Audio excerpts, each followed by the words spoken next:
सिर्फ और सिर्फ 59 दिन मात्र बचे हैं बाबू आपकी बोर्ड परीक्षा 2026 के लिए। और यह समय सोने का नहीं बाबू, जागने का समय है। इसलिए जाग जाओ, फुल फोकस और एनर्जी के साथ पढ़ाई में लग जाओ बाबू। जो भी दिक्कत, जो भी इशू आ रहा है, किसी भी विषय से तुरंत हमसे पूछो, ऑन द स्पॉट उसका सॉल्यूशन मिलेगा। और एक बात और बाबू, चैनल को सब्सक्राइब कर लो ताकि एक भी वीडियो मिस ना हो पाए बाबू, क्योंकि डेली महत्वपूर्ण प्रश्न का वीडियो हमारे चैनल पर अपलोड हो रहा है जो आपके नंबर और आपके परसेंटेज को बढ़ाने का काम करेगा। तो आज हम पढ़ेंगे बाबू जो आपका इतिहास चैप्टर नंबर 3 है, जो क्या नाम है उसका, भूमंडलीकृत विश्व का बनना। उसी के 12 मोस्ट इंपॉर्टेंट प्रश्न देखेंगे जो आपके बोर्ड 2026 में आएंगे। और इनका चांस बाबू 100% है, क्योंकि ये लगातार 10 या 12 साल से बाबू आपके बोर्ड में पूछे जा रहे हैं। इसलिए फोकस के साथ कॉपी और कलम लेकर बैठ जाओ और नोट्स बना लो बाबू, और इनको रट लो। जो भी समय बचा बाबू उसका पूर्णतः यूटिलाइज कर लो और ये समय बर्बाद मत होने दो। तो चलो बाबू शुरू करते हैं। पहला प्रश्न है, भूमंडलीकरण क्या है? क्या पूछ रहा है बाबू, भूमंडलीकरण क्या है? तो देख लो, देशों के बीच व्यापार, लोग और विचारों का आपसी जुड़ाव मंडलीकरण है। क्या? देशों के बीच व्यापार, यानी किसी देश के बीच क्या व्यापार, लोग और विचारों का आपसी जुड़ाव। क्या बाबू? किसी देश के बीच लोगों का विचार और व्यापार और आपसी जो जुड़ाव है बाबू, उसी को बोलते हैं भूमंडलीकरण। ठीक, बिल्कुल इसी तरह लिख देंगे, आपका फुल नंबर मिल जाएगा। दूसरा प्रश्न देखिए, प्राचीन काल में वैश्विक व्यापार का एक उदाहरण दीजिए। क्या पूछ रहा है? प्राचीन काल में वैश्विक व्यापार का एक उदाहरण दीजिए। तो लिख देंगे सिल्क मार्ग। क्या लिखेंगे बाबू? सिल्क मार्ग, यानी सिल्क मीन्स होता है रेशम। ठीक, रेशम मार्ग के द्वारा एशिया यूरोप व्यापार। ठीक, कौन सा मार्ग बाबू? सिल्क मार्ग, यानी रेशम मार्ग के द्वारा एशिया यूरोप व्यापार। फुल नंबर मिल जाएगा। तीसरा प्रश्न देखिए, सिल्क मार्ग का महत्व लिखिए। क्या पूछ रहा है बाबू? सिल्क मार्ग का क्या महत्व होता है, लिखिए। तो लिख देंगे पॉइंट में, आंसर लिखना है बाबू, पॉइंट में लिखना है, फुल नंबर मिलेगा। ठीक, पहला पॉइंट लिखेंगे, एशिया यूरोप और अफ्रीका जुड़े। कौन कौन जुड़ा बाबू? एशिया जुड़ा बाबू, और कौन? अफ्रीका और यूरोप आपस में जुड़े। ठीक, दूसरा पॉइंट लिख देंगे, व्यापार और संस्कृति का आदान प्रदान हुआ। किसका बाबू? व्यापार और संस्कृति का आदान प्रदान हुआ। तीसरा पॉइंट लिख देंगे, धर्म और विचार फैले। क्या बाबू? धर्म और विचार फैले। यही था आपका सिल्क मार्ग का महत्व। 3 पॉइंट लिख देंगे, 3 नंबर मिल जाएगा। अगला प्रश्न देखिए, क्या पूछ रहा है? तो देख लीजिए, 19वीं सदी में वैश्विक व्यापार क्यों बढ़ा? क्या पूछ रहा है? 19वीं सदी में वैश्विक व्यापार क्यों बढ़ा? 3 पॉइंट में इसको भी लिख देंगे। पहला लिख देंगे बाबू औद्योगिक क्रांति। दूसरा लिख देंगे औद्योगिक मीन्स होता है बाबू, यानी फैक्ट्री का क्या हुआ? क्रांति हुआ, फैक्ट्री रिवोल्यूशन हुई। दूसरा लिख देंगे परिवहन में सुधार। दूसरा क्या लिखेंगे बाबू? परिवहन, यानी जो अभी आपका ट्रैक्टर ट्राली है उसमें क्या हुआ? बदलाव हुआ। तीसरा पॉइंट लिख देंगे उपनिवेशों का विस्तार। उपनिवेश मीन्स होता है बाबू कॉलोनी का विस्तार हुआ। ठीक, ऐसे 3 पॉइंट लिख देंगे, फुल नंबर मिल जाएगा। अगला प्रश्न देखिए, कार्न लॉ क्या था? क्या पूछ रहा हूँ? कार्न लॉ क्या था? तो देख लीजिए, ब्रिटेन में अनाज आयात पर लगाए गए कानून। क्या था बाबू? Corn law. तो ब्रिटेन में अनाज पर, किस बाबू? अनाज के आयात पर जो कानून लगा था उसी को बोलते हैं बाबू कार्न लॉ। अगला प्रश्न देखिए, कार्न लॉ हटाने का प्रभाव लिखिए। क्या पूछ रहा है? कार्न लॉ हटाने का प्रभाव लिखिए। 3 पॉइंट में लिख देंगे। पहला, सस्ता अनाज मिला, यानी जब कार्न लॉ हट गया बाबू, अनाज क्या सस्ता मिलने लगे। दूसरा क्या होगा? उद्योग को बढ़ावा मिला, यानी फैक्ट्रियों को क्या बढ़ावा मिला। ठीक, तीसरा पॉइंट लिख देंगे, मुक्त व्यापार बढ़ा। क्या बाबू? मुक्त व्यापार बढ़ा। 3 पॉइंट लिख देंगे, फुल नंबर मिल जाएगा।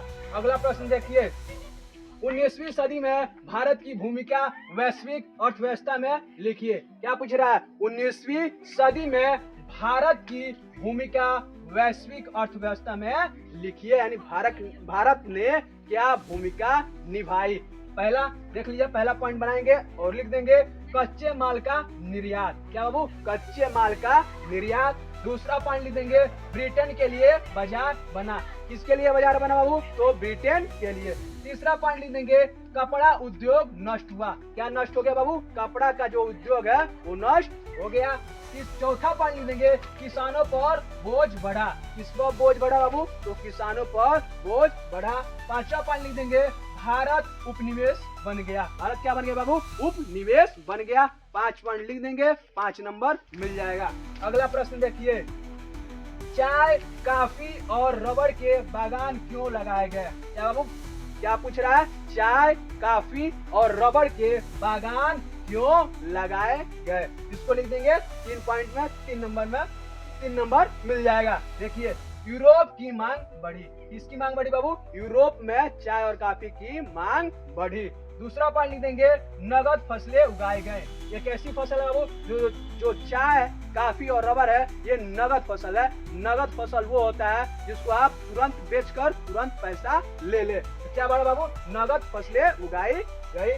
तीसरा लिख देंगे किसानों का शोषण हुआ। किसका शोषण हुआ बाबू? तो किसानों का शोषण हुआ। यही था चाय, कॉफी और रबर के बागान क्यों लगाए गए। ठीक, चलिए 9वां प्रश्न देखिए, प्रवासन से आप क्या समझते हैं? क्या पूछ रहा है? प्रवासन से आप क्या समझते हैं? तो लिख देंगे लोगों का एक स्थान से दूसरे स्थान जाना प्रवासन कहलाता है। क्या बाबू? लोगों का एक स्थान से दूसरे स्थान जाना बोलते हैं बाबू प्रवासन। ठीक, लिख देंगे, फुल नंबर मिल जाएगा। 10वां प्रश्न देखिए, प्रथम विश्व युद्ध का वैदिक अर्थव्यवस्था पर प्रभाव लिखिए। क्या? प्रथम विश्व युद्ध का वैदिक यानी वैदिक अर्थव्यवस्था पर क्या प्रभाव पड़ा, उसी को पूछ रहा है। तो इसको लिख देंगे बिल्कुल 5 पॉइंट में, क्योंकि ये 5 नंबर में आ सकता है बाबू। ठीक, आंसर देख लीजिए, पॉइंट में ही लिखना है, पैराग्राफ लिखेंगे वो जापाती हो जाएगा, बता दे रहा हूँ। पहला पॉइंट लिख देंगे व्यापार ठप हुआ। क्या हो गया बाबू? व्यापार ठप हो गया यानी बंद हो गया। दूसरा हो गया उत्पादन घटा। क्या घट गया बाबू? उत्पादन घट गया यानी व्यापार में उत्पादन घट गया। तीसरा लिख देंगे बेरोजगारी बढ़ी। और क्या बढ़ गया बाबू? यानी बेरोजगारी बढ़ गई। और चौथा लिख देंगे कीमतें बढ़ी। क्या बढ़ी? कीमतें बढ़ी। 5वां लिख देंगे आर्थिक अस्थिरता फैली। क्या बाबू? आर्थिक अस्थिरता फैली। यही था प्रथम विश्व युद्ध का वैदिक अर्थव्यवस्था पर प्रभाव। 5 पॉइंट लिख देंगे, फुल नंबर ग्रांटेड मिल जाएगा। 11वां देखिए, महामंदी क्या थी? क्या पूछ रहा है? महामंदी क्या थी? तो देख लीजिए 1929 में आई वैश्विक आर्थिक मंदी। क्या पूछ रहा है? 1929 में आई वैश्विक यानी वर्ल्ड लेवल पर, विश्व लेवल पर क्या आर्थिक मंदी को ही बोलते हैं महामंदी। ठीक, ये 1 नंबर में आ सकता है। 12वां देखिए, महामंदी का भारत पर प्रभाव लिखिए। यानी जो महामंदी आई उसका भारत पर क्या प्रभाव पड़ा, उसी को पूछ रहा हूँ। इसको लिख देंगे 3 पॉइंट में। ठीक, पहला पॉइंट बनाएंगे और लिखेंगे फसलों के दाम गिरे। क्या गिरे बाबू? फसलों के जो दाम है वो गिर गए। दूसरा पॉइंट, किसानों की आय घटी। किसकी आय घट गई? यानी किसानों की इनकम घट गई। और तीसरा बाबू, कर्ज बढ़ा। क्या? यानी कर्ज बढ़ गया। यही थे आपके मोस्ट इम्पोर्टेंट प्रश्न जो आपके बोर्ड 2026 में आएंगे, और इनकी संभावना बाबू 100% है, क्योंकि ये जो भी प्रश्न है बाबू लगातार 10 या 12 साल से आपके बोर्ड में पूछे जा रहे हैं, और ऐसे भी प्रश्न है बाबू जिनका आने का संभावना बहुत ही ज्यादा है। इसलिए इन्हें याद कर लीजिए और अपने आने वाली परीक्षा के लिए तैयारी कर लीजिए बाबू। जो भी दिक्कत आ रहा है, जो भी इशू आ रहा है, किसी भी विषय, किसी भी सब्जेक्ट से तुरंत हमसे पूछ लीजिए बाबू। लेकिन पढ़ाई से पीछे नहीं हटना बाबू, क्योंकि ऑलरेडी आपने 10 महीना बर्बाद कर दिया है। ये भी जो 2 महीना बचा बाबू, अगर देखते रह जाएंगे तो ये भी 2 महीना निकल जाएगा। इसलिए पढ़ाई में बार बार कह रहा हूँ बाबू कि जुट जाओ। जो भी दिक्कत आ रहा है, समस्या आ रहा है, तुरंत हमसे पूछो। लेकिन पढ़ाई को छोड़ना नहीं है बाबू, दिखा देना है। हम में भी वो दम है, वो पावर है, वो सामर्थ्य है। हम भी 90% ला सकते हैं, और अभी से आ सकता है तो बिल्कुल आ सकता है बाबू, ये मैं बता दे रहा हूँ। कोई भी कह रहा नहीं आ सकता है, उसकी बातों को मत मानिए, करके दिखाइए।